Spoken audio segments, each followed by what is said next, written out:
בכל משפחה בארץ אפשר למצוא סיפור מיוחד.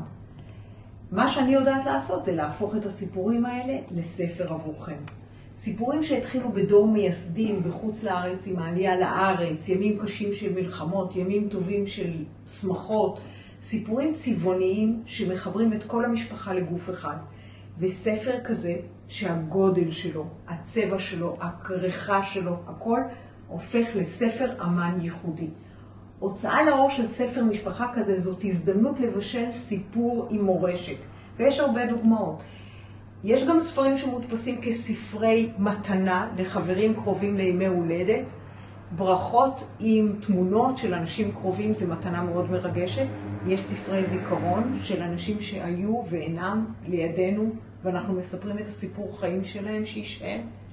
ב-2016 תבואו, אני אפיק לכם ספר מיוחד.